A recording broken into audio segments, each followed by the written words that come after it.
Hello नमस्कार दोस्तों। आज के इस तकनीकी के युग में और अपने आप को मॉडर्न समझने वाले युवाओं के एक आधुनिक युग में कई बार किसी सत्संग में, जागरण में, भजन संध्या में या साधु संतों के साथ जब बैठते हैं अक्सर, तो इस तरीके की जगहों पे कई सारे युवा जो अपने आप को ज़्यादा शिक्षित मानते हैं, एजुकेटेड मानते हैं, वो कई बार सवाल करते हैं कि साधु संतों से क्या होता है, सत्संग से क्या होता है, ये सब क्यों होता है। मैं एक चीज़ का जिक्र करना चाहूँगा। यदि आपने रामचरित मानस को पढ़ा है, श्री गोस्वामी तुलसीदास जी द्वारा रचित रामचरित मानस के बाल कांड में उस समय साधु संतों के बारे में एक दोहा लिखा। गोस्वामी तुलसीदास जी लिखते हैं कि साधु चरित शुभ चरित कपासु, निरस बिसद गुण में फल जासु, जो सही दुख पर छिद्र दुरावा, बंदनीय जही जग जस पावा। तुलसीदास जी उस समय ये कहना चाह रहे हैं कि साधु का चरित्र बहुत ही आनंदमय, मंगलमय, कामनामय, अनुकरणीय और विचारणीय होता है।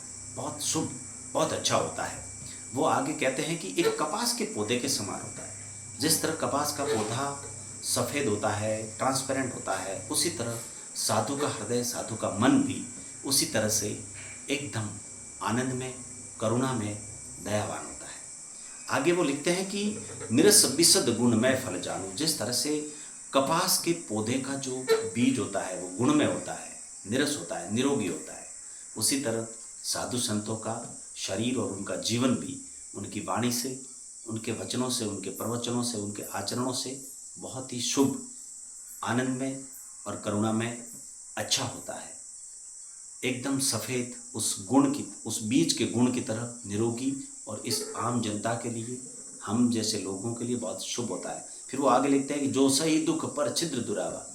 जिस तरह से कपास से बना हुआ एक धागा उस सुई के छेद को अपना तन देकर, अपना शरीर देकर, अपना धागा देकर ढक लेता है, इसी तरह से साधु संत भी अपना दुख छुपाकर इस संसार को एक मार्ग बताते हैं, मार्ग प्रशस्त करते हैं।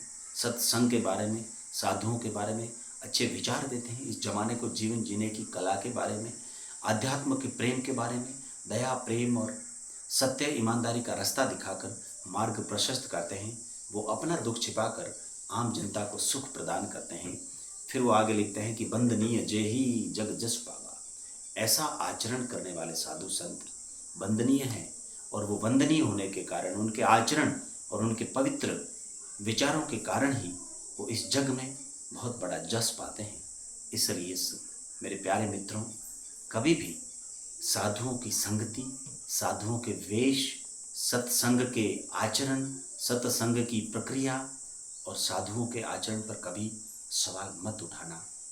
बस आप फॉलो करना, जो आपको अच्छा लगे वो फॉलो करना, अच्छा ना लगे तो उसको अनफॉलो करना, फॉलो मत करना। लेकिन उनके आचरण और उनके भगवा पर, उस साधु नाम पर कभी इंडिविजुअल कोई गलत हो सकता है, लेकिन ये साधु समाज या ये संत समाज या जागरण और सत्संग की प्रक्रिया कभी गलत नहीं हो सकती। धन्यवाद।